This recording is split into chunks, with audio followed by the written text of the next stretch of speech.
Jananim Saradam Devim Ramakrishnam Jagadgurum Padapadme Tayo Shritva Pranamami Muhurmuhu. So, we were discussing the Gospel of Holy Mother on, that is our Tuesday class, every alternate Tuesday.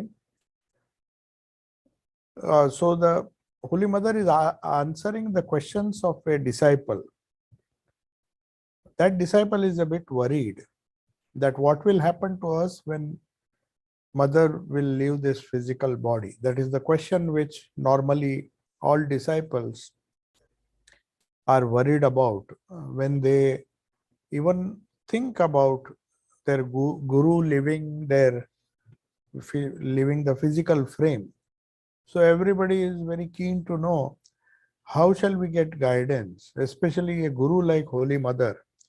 So if the disciple has taken initiation from Holy Mother herself, naturally he would not like the idea that one day Holy Mother has to give up this body and what will be our condition. So he says very clearly, he says, Mother, I become frightened.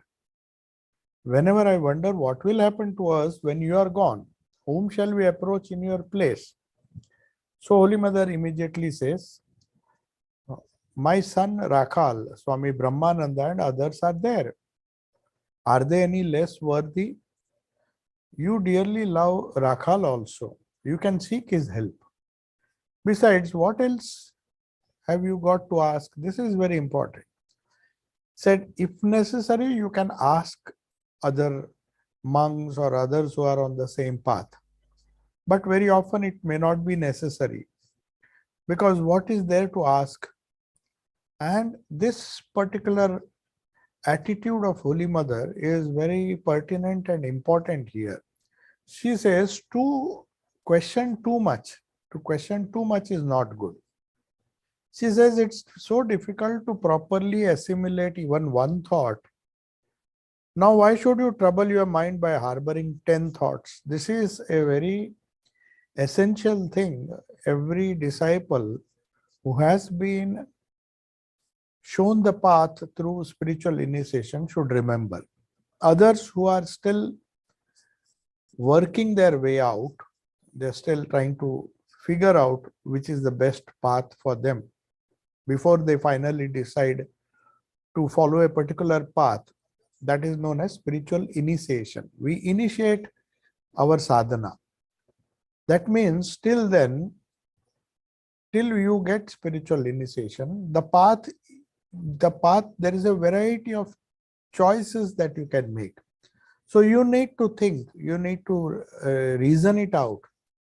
So that attitude, when you are trying to reason and find out what is the best path for you, that stage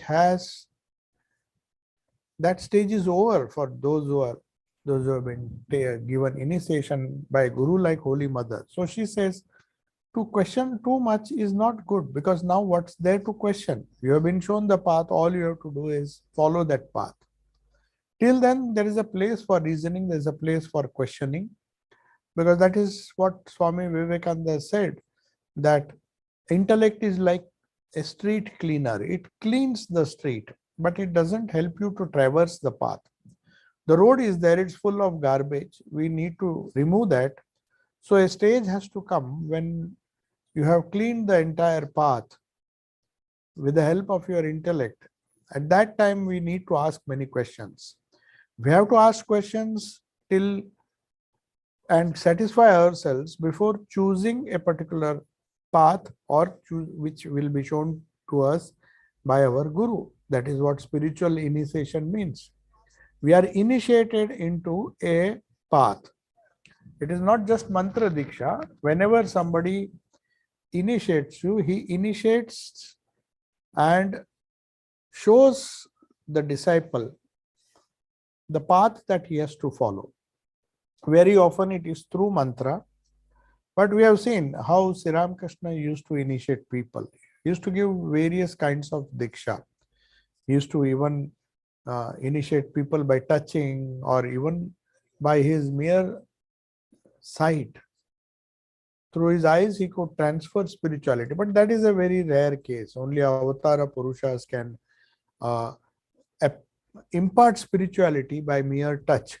That is why Swamiji once, when some disciples at Thousand Island Park, 12 disciples assembled there, and he decided that I had enough of talks and other things. Now let me focus my mind and teach a few disciples. So two women disciples, they came in the rain, it was pouring, and they came all the way when they heard that Swami Vivekananda is going to train some few disciples into the spiritual path. So naturally, when they came, Swamiji asked them, Swami Vivekananda asked them, what brings you here with so much of trouble? These two young women who were spiritually highly evolved, obviously they were highly evolved. That's why they came taking all the trouble to join this group. This group had spiritual aspirants of different age, different levels of maturity. But these two young women who came, they came as if this was the only thing for which they were living. They were very eager, and their mind was full of yearning. So as soon as Swami Vivekananda asked them, what brings you here? He said, suppose Jesus were alive, and we come to know that he is alive and he is imparting, he is distributing spiritual treasures, we would run to him. Similarly, we have come to you. We have come to you as people would have gone to Jesus. Had they known that Jesus, if they know that Jesus is still alive, he is there somewhere, then how would people go? They would be yearning to meet him. Similarly, we have come to you. Then Swamiji immediately said, I wish I could liberate you by mere touch, like those prophets of the past. Those prophets could liberate people by mere touch, by mere wish, like Sri Ramakrishna used to do. But he said, I would initiate you. But before that, as every guru would like to know, he would like to know the mind, the attitude with which they are come. But Swami Vivekananda, the wonderful guru that he was, he said, I use a certain power which has come to me by the grace of my guru to read the minds of people, to read the mind not out of curiosity, but to find out if there are some samskaras which need to be handled, good or bad. There are certain tendencies which a disciple might have, which he or she may not know. They may have been inherited from a previous life. So if there are good tendencies in a particular field or in a particular train of thought, way of thinking, then it is for the guru to support his way of thinking and strengthen him in that path. So very often, not out of any curiosity, he used to resort to a reading of the mind of the disciples who would come to him. So he said, if you permit me, you see how humble he was. He didn't interfere. He was the last person who would trample upon the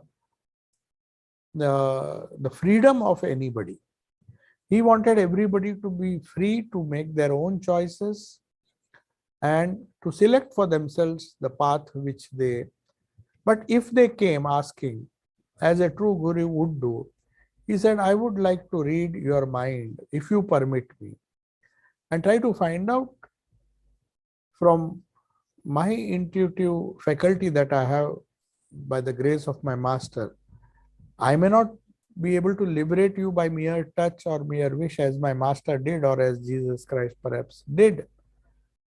But I can definitely put you on the right path, put you on the necessary path by reading or by trying to study your mind a little. And if you permit me, I can do it. Of course, he did.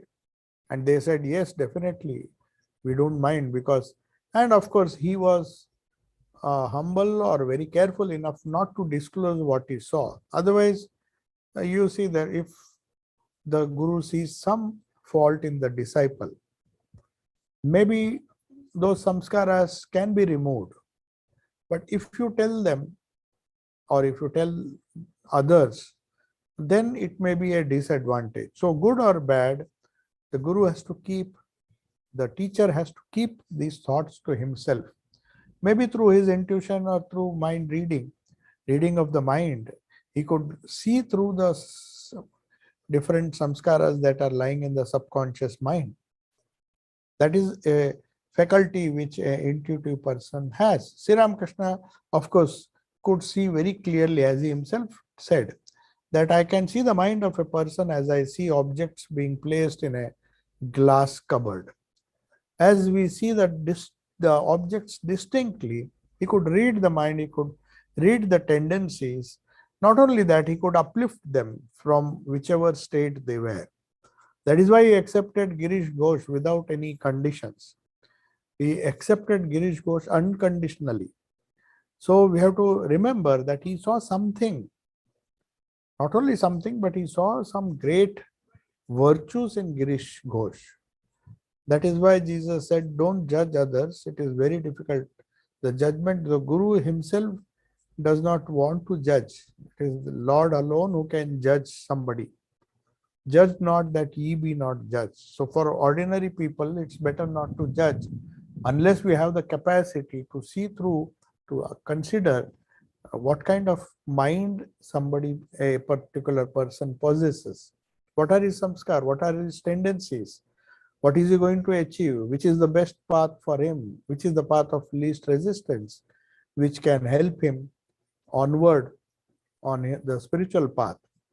So the Holy Mother knew that this disciple of hers, who had already been, he was done with all the questions and all, because he had faith, tremendous faith in Holy Mother, who was his guru. Then what more should he ask? He said, suppose a slight doubt came to his mind that if Holy Mother is not there, now whenever I have some query, I just go to Holy Mother and she is my guru, she answers and I am happy with that. But once she is no longer in the physical body, how will I get guidance? So she says, you don't need guidance, because too many questions they had. There was a need for questions before you approach, but once you have accepted somebody as a guru, then you have to just focus on what is to be done. So that's why she says it is very difficult. It is difficult properly to assimilate even one thought. Now, that one thought has been given to you at the time of initiation. You just hold on to that thought, hold on to that sadhana. And why should you trouble your mind by harboring 10 more thoughts? That is what happens when people are not convinced. They choose a particular path, but they keep on changing or keep on asking questions. And then they feel that there are other things, maybe other paths are better. Maybe I made a mistake by choosing this path. Then you'll never reach the goal. Then she says, don't trouble your mind by harboring 10 thoughts. I have given you one thought, just try to assimilate that thought. Then what is the thought that she has given? She says, dive deep with the noble idea that you have received. I have given you a noble idea, either a mantra or some kind of instructions, spiritual instructions, whatever she has given, she feels that is more than enough. The only thing that is necessary for the disciple to do is to dive deep with the noble idea that she has received. Noble idea means the instructions she has given, the mantra she has given. The mantra has been given in the form of an idea. The mantra, behind the mantra is also a great idea. It is not that mantra, there is a subtle meaning associated with the mantra. That is why we took so many classes trying to explain mantra and japa sadhana, what it does, how it works. What is the meaning of the mantra? All these things have been given, these noble ideas have been given by Holy Mother to this disciple. He said, now you have to dive deep. Then how to dive deep? Repeat the holy name, meditate upon it as instructed during the time of spiritual initiation. Keep good company and subdue the ego by all means. So there are 4 important things one has to do. First, one has to repeat the holy name. Repeat the name given by the Guru. That is very important. You start with that. Now it's not enough if you just do the japa. There is a meditation, a technique of meditation, which immediately follows the repetition of the holy name. Japa just initiates the process, but it's the meditation upon that mantra or that ishta that is very important. The goal on or the object or the ishta on whom you are meditating. Then to keep that faith alive, to keep that inspiration alive, to keep the spiritual strength alive, she says, keep good company. When you say good company, it can be through books, it can be through persons. If persons are available, that is the best way, because we are in touch with a live person. So good company normally means satsang or holy company. But if for some reason you are unable to get it, at least books can also be holy company. If we imagine, that is why we read all these books, the Gospel of Holy Mother, the Gospel of Sri Ramakrishna. By discussing, reading, all we are doing is the major benefit that we get is that we keep holy company, at least for these few minutes or this hour, which we spend in either speaking or listening. So today, right now, we may not have the holy company of Holy Mother, we may not have seen her, but by remembering her, remembering the ideas that she gave to her disciples, trying to understand its meaning, one can assimilate, and if we dive deep using those ideas, meditate upon it and keep good company. And then one more thing is necessary. After having done this, there is a tendency, if somebody repeats the holy name many times and one meditates, and also one is lucky enough to keep good company, then a subtle ego arises, which has to be subdued by all means. Because even the spiritual ego, the ego that I am a spiritual person, that can be harmful. So she says, subdue the ego by all means. Because if the ego is there, then the Lord cannot, there cannot be place for two people, they say. There's a beautiful Sufi song which says, when the Lord is there, when Ishwar is there, then I am not there, means that ego is not there. When the ego is there, then the Ishwar is not there, the Lord is not there. So there is place only for one person. So we have to be very careful. One has to be very careful to see that the ego doesn't share space with the Ishta or the deity. So subduing the ego is just means you try to install the presence of the Lord in your heart. That is also like keeping good company. You are keeping the good company not of your ego. For many people, it is their own ego which is their only company. They are so egotistic that they just love themselves so much that they don't think they have to listen or they have to get thoughts from other people. They just feel that they know everything. And the only company they keep is their own ego, which is not good company. The ego is keeping company with the ego is very bad. So one has to subdue and see that the ego does not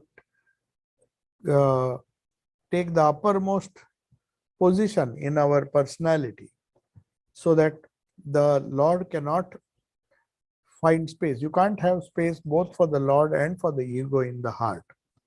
So the center of consciousness has to be focused on only one thing, either the Ishta or the ego. Or even if the little bit of ego remains, you have to keep on subduing it. Don't allow it to raise its hood. So subdue the ego by all. Repeat the holy name. Now I'm repeating these 4 steps which he says. Repeat the holy name. Meditate upon it. That is part of the mantra diksha or the spiritual initiation that everybody gets. Repetition of the holy name, which has been given by the Guru, which has come down in a tradition. Then the way he has explained, one has to meditate on it. Then if after doing this, rest of the time you have to keep good company and also see that your ego beyond a certain limit, it does not increase. So one has to subdue that ego. Then she says, do you see the childlike nature of Rakhal as if he is still a young boy? Don't you see Sharad, Swami Saradananda, who does so much work, bearing all the tribulations silently? Being a monk, he has no need for all these troubles. On behalf of all the householders and the worldly, the people who live in the world, Swami Saradananda, so much of work he used to do. He could have easily sat, repeated the holy name and absorbed himself in meditation. But why do they do work? For the good of humankind. That is also a path. It's a path of karma yoga. That is one way one can subdue the ego. They bear tribulation silently. He had to mix with so many, he had to collect money to build a house for Holy Mother, and all the brothers and other people who used to quarrel come to Holy Mother. He had to solve their problems. Not only that, when he was in Udbodhan, working as the General Secretary of the entire Ramakrishna Mutt and Mission, with so many centers, so many issues, so he was the administrative head. But in spite of that, some old women who had a few coins with them, which was very precious for them. They were poor old women who did not know, there was no banking in those days. So they were afraid that if we keep the coin, somebody may steal, or our relatives also may ask for it. So to save something for a rainy day, they used to collect money, and they used to trust only Swami Saradananda. Though he was a monk, he was not supposed to do the work of a banker. But these women would come with small bags, cloth bags full of coins and a little money, whatever they had saved, and asked him to keep it. And he used to keep with the names of each and every old woman. Most of the women who used to visit Udbodhan, they found that he is a father figure, or he is a wonderful person. He will definitely not run away with our money. So they used to give him. So he bore all the tribulation silently. And Mother says, being a monk, he has no need for all these troubles. Why should he bother to keep accounts and keep the savings of somebody or old people safe?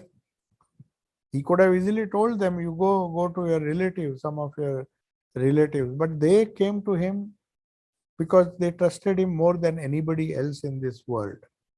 They did not even trust their relatives. Otherwise, why would they come and asking Swami Saradananda to do such a trivial thing like keeping accounts and money of these old women? So he says she says he doesn't have to take, definitely has no need to take all these troubles, but being a monk also is doing all these things. These monks can fix their minds on God all the time if they so wish, but they bring their minds down only for your welfare. Keep them before you as an ideal and serve them. And make it a point to remember always whose child you are, who has granted refuge to you. She is referring to herself. He said, these monks, where else will you get? Suppose I am not there tomorrow. You can go to these monks who are helping so many people, even though they don't have to do it. So take them up as an ideal. You also try to do some such activity and more, and serve them, serve these great monks who have been serving humanity for such a long time. So you also join that Seva Yajna, but he says, make it a point to remember always whose child you are. So she's pointing to herself, saying that once you have dedicated yourself to the Holy Mother, to the Divine Mother, or to Ma Sharda, she says it's my responsibility, not only as a guru, but also as your mother. So you are, if you think that Holy Mother is your child, and she has granted refuge to you, or your Ishta, Sri Ramakrishna, whoever has, to whomsoever we surrender our ego, and help will come from that person. They have granted refuge to you. Sri Ramakrishna has granted refuge to this disciple and also Holy Mother. So he says, you meditate on whomsoever you like. So whenever an evil thought haunts you, tell the mind. You don't have to be afraid what will happen if Holy Mother enters Mahasamadhi and they are no longer there to get her blessings and get some power and energy to do sadhana. She says, whenever evil thoughts haunts you, you tell your mind, being her child, that is Holy Mother's child, can I stoop so low as to indulge in any such activity? So this is known as kachami. This kind of ego is not bad. Say like Hanuman saying, I'm a devotee of Rama. I'm a servant of Rama. I'll do anything because I am a servant of Rama. I'm powerful. So in that case, it's not arrogance or not ego. It's a ripe ego. It's a harmless ego. So similarly, she says, whose child are you? You are the disciple of Holy Mother. So if any temptation comes, anything comes, you have to just remind yourself whose child you are. Being a disciple of Holy Mother, is it possible for me to do these impure things or bad things? So you will not automatically indulge in those activities. You will hold on to dharma, you will hold on to good things. You will serve the entire humanity is trying to see the God in them, the divinity within them. So she says, whenever any evil thought comes or evil intention comes to your mind, then you tell your mind, being a child, can I stoop so low? Let others do whatever they like. I will not follow them because I can't indulge in such an activity. I am a disciple of so and so, say Holy Mother or the direct disciples. So she's saying that you don't have to worry. If you know whose grace you have got, from whom you have taken Diksha, then what is the fear? You have to just remind yourself so that automatically you don't do things which are not befitting your Guru. So that's the idea behind this conversation. And then she says,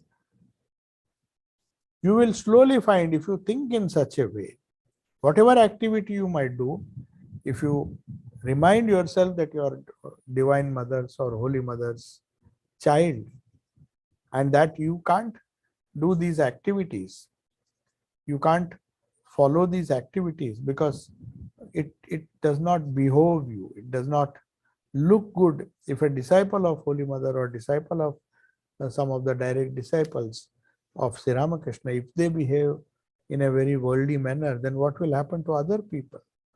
So you will find that you will gain strength and peace of mind. These two things are possible only if you devote yourself or surrender fully to the grace of the Divine Mother. So this conversation ends here. Now there's another conversation recorded by Prabodh Babu and Manindra. So he says, I first saw the Holy Mother in 1907. It was during the rainy season of 1908 that I saw her for the second time. So both these Manindra Babu, Prabodh Babu and Manindra are trying to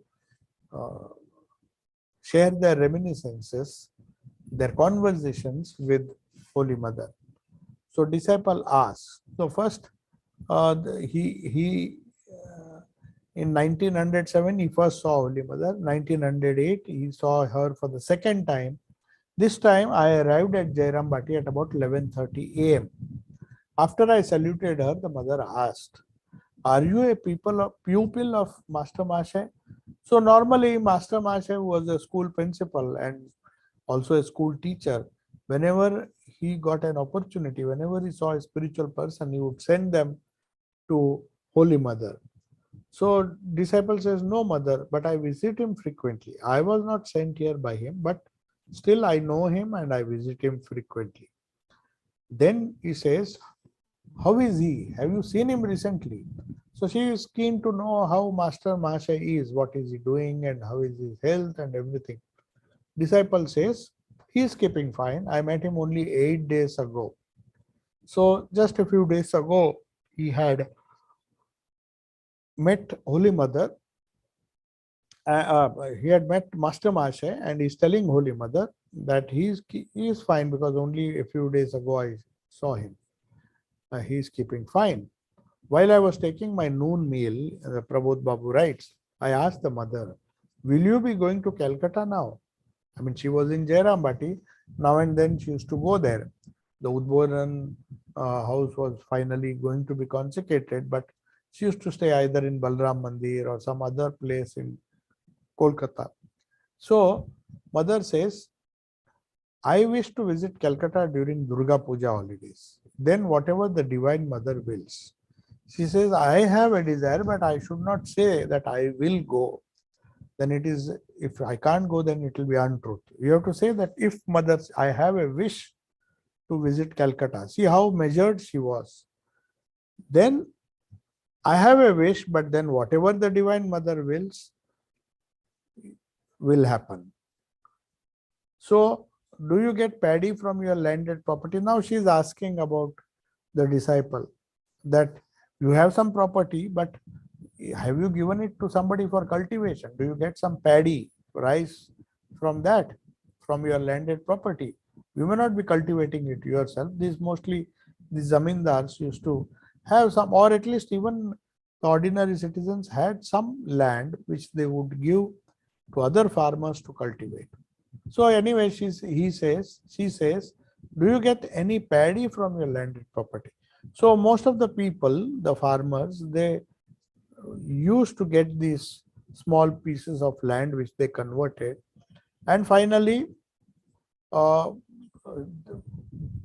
they used to give it to people who I mean their zamindars, they normally owned these land, lot of land. So the mother was keen to know whether from your landed property you get some paddy so that you don't have to bother about your food, the income that comes. So she just was asking. Then the disciple says, yes, mother. Mother says, good. We don't get good quality paddy in this part of the country. Do you grow kalai pulse, kalai dal? It is also a pulse, a dal. So she says, we don't get such nice quality paddy in this part of the country, or maybe this part of the country. That means in India, but rural Bengal. But she says, maybe your quality is better.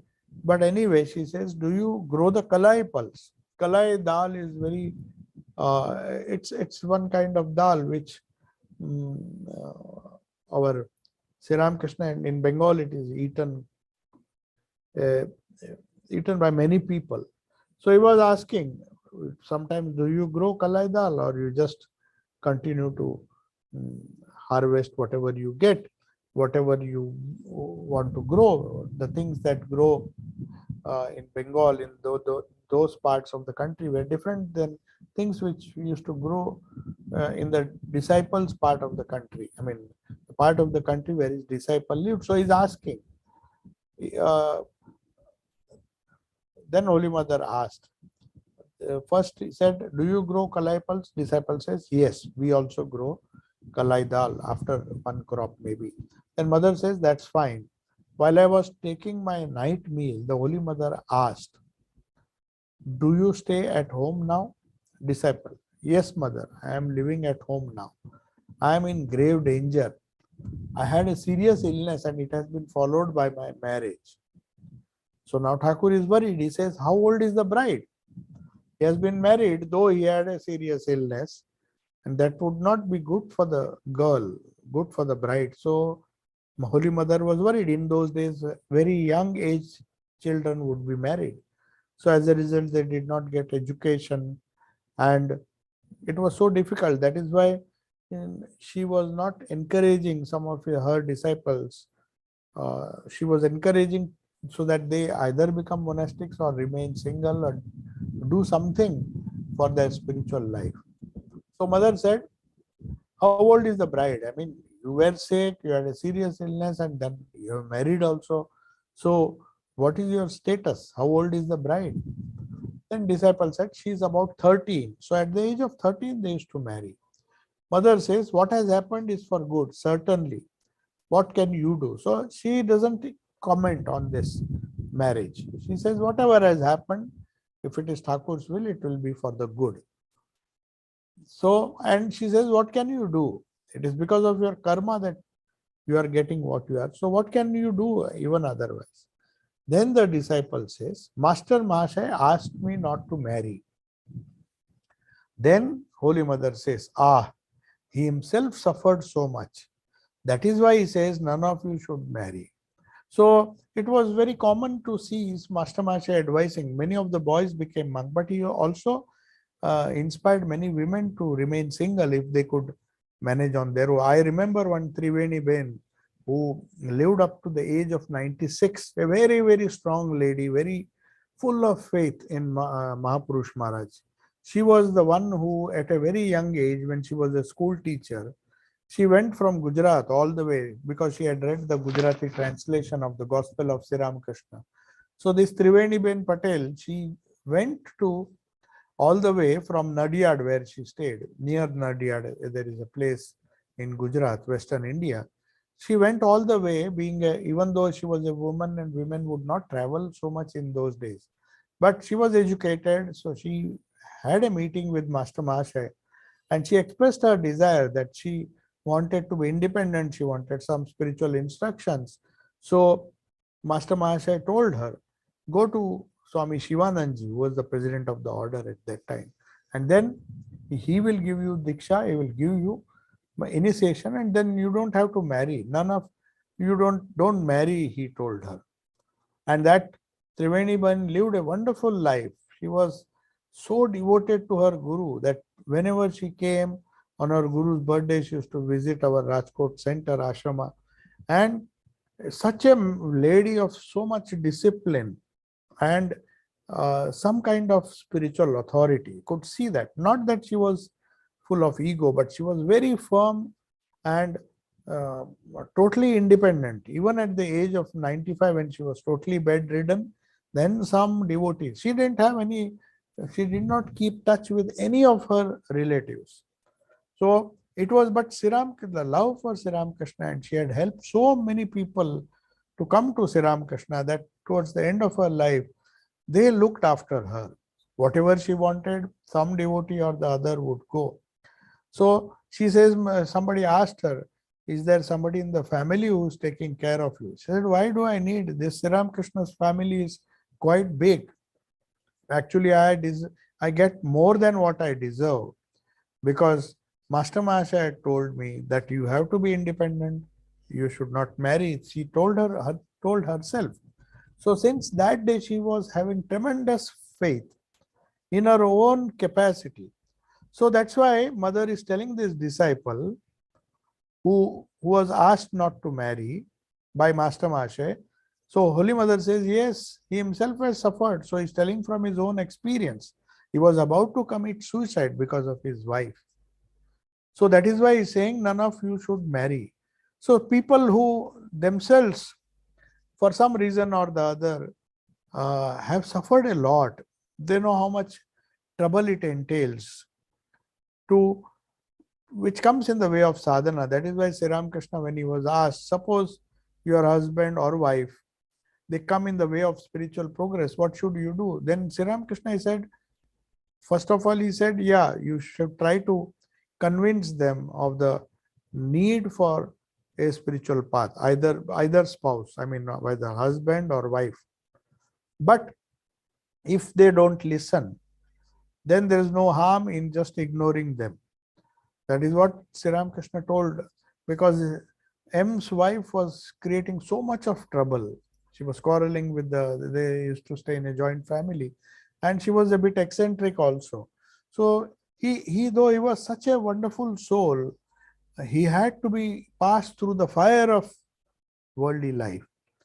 That is why she says he suffered so much that he didn't want, if there was somebody who was inclined towards spiritual life, he would say, why do you unnecessarily create more bondage and then try to solve the problem? None of you should marry. So the disciple says, yes, worldly life is a great impediment. Engrossed in worldly life, one loses one's manliness. So this is a tremendous statement. So Sri Ramakrishna used to sometimes joke. He used to, somebody asked him, see, I want some work to be done. It's a genuine problem, but my boss is not listening to me. He simply shouts at me and dismisses me. Though I deserve that, I cannot go to him. Every time I go, he scolds me. Then Sri Ramakrishna laughingly said, then why don't you go to his wife? You see, Sri Ramakrishna makes a joke. He says, everybody listens to his wife. Don't you agree? And he pointed out to M. So M knew how he had to slave or struggle, and how that's why the disciple says one loses one's manliness. It doesn't mean that all wives are like that, but the idea here is, if you are subservient to somebody, especially from the worldly point of view, then one loses one's independence, freedom, that kind of. So when he says one loses his manliness, you should not take it literally. But what he was saying is that if you are totally engrossed and if somebody else dictates, then your life can be very miserable. So the disciple says, yes, worldly life is a great impediment. So perhaps this disciple doesn't want to get married. And Master Mahasaya also has told him. Then mother says something more, to induce this person to take the right decision. She says, surely I agree with you. There is only one cry in the world, money, money, money. So she says, it begins with a little worldliness, but then money drowns everything.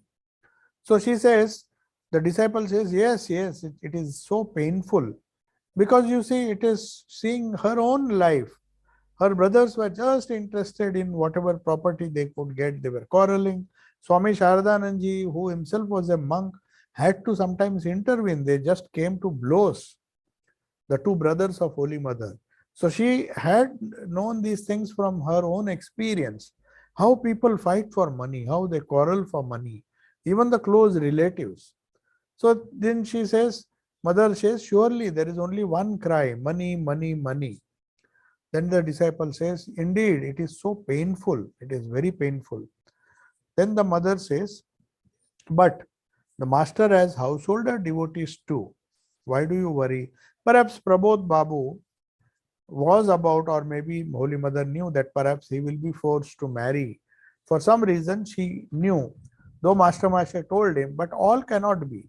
So she is giving the other side also. It's not necessary that those who marry, so though many of them will suffer, but some of them may not suffer. The master has householder devotees too. So why do you worry? By some chance, if you are forced to marry or something happens, even then you can aspire for a higher life. In spite of these words, I was still worried. After a while, the mother said, my brothers too are married. Now she's just trying to, because she doesn't want, being a guru, she has to be a little liberal. Then the disciple asked these questions when she says, my brothers too are married. And they're seeing the quarrel, that because of their wives, maybe they were quarreling for money, they were fighting and so many things. Holy Mother had to calm them down. Sometimes Sharadananji also had to do. Then disciple asks a very important question. Did they marry with your consent? Then mother says, what is to be done? What can I do? I mean, a person of the caliber of Holy Mother herself says, if my brothers wanted to marry and quarrel and fight for money, what can I do? What is to be done? The master used to say, the worms seen in excreta thrive well there, but if they are kept in a pot of rice, they will simply die. So what Thakur meant was that if people with lot of worldly tendencies, if you force them to come to a spiritual atmosphere, they will die. Like the worms who live in garbage. If you take those worms, that is their natural habitat. If you pick those worms and put them in a nice place, a pot of rice, they will die because that is not their natural habitat. They will simply die. These days, nieces do not serve their uncles as sincerely as we used to do. Then disciple says, things are gradually changing. So this is true. She sees, but at the same time, she knows that nothing can be forced. My own brother, she says, what can I do? Whether they would not have taken my consent before marrying. And even if I try to stop them, will they listen? If somebody wants to marry, will go ahead and marry. If somebody doesn't want to marry, then also the decision is his. So she says, what can we do? And then she gives an example why it doesn't happen. That if somebody is used, you know that wonderful story Sri Ramakrishna used to tell about the fisherwoman who had a friend who used to sell flowers. She used to sell fish and the other woman used to sell flowers. So this fisherwoman who used to sell fish was one day returning from the market. And though she had finished selling all the fish, she came quite late. She could not reach home. So she thought, on the way, there is my friend's house. Let me take rest and tomorrow morning I can go. So she had that basket which used to carry fish. It had definitely, if you keep fish for a long time, it has a peculiar smell. So she had a few baskets, empty baskets, of course, but still smelling of fish. So she comes and stays and asks her friend. She said, why don't you come and stay with me? So the lady was selling flowers, beautiful fragrant flowers. She also had her own baskets with flowers. But that lady could not sleep. The lady people should be happy and sleep with fragrance near them. That other lady who was selling flowers, she was used to fragrance, so she slept well. But again and again, this lady woke up and said, no, no. Then the friend gave her a suggestion, why don't you bring your fish basket and sleep near that? So as soon as she brought the fish basket, she got a very good thinking and living a spiritual life. If they are forced, like the uncles, like the brothers of Holy Mother, Kali and Prasanna Mama, they were known as. So they knew their sister was a highly respected spiritual person. They used to come now and then, but not for spirituality. They used to come for money. And Holy Mother said, what can I do? How can I change? They are what they are because of their nature. So those who thrive gave inspiration to a lot of people, gave a sannyas also to a few people.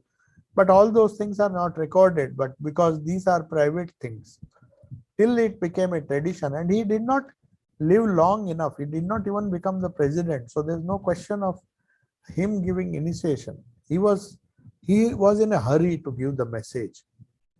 As a beautiful book will be published soon from Harvard University. Recently, one great professor of also 60 pages, it should be a big book. So there she gives a detailed account of how Swami Vivekananda was the guru to the whole world, not just a few disciples who came to him. So the word guru, prophets like him, prophets like Sri Ramakrishna, they can influence people even without mantra diksha. But normally it comes in a tradition. So it need not be necessary that Swamiji gave initiation to all with whom he came in touch. So I'll take your leave. Om Shanti Shanti Shanti. Harihi Om Tat Sat. Sri Ramakrishna Arpanamastu.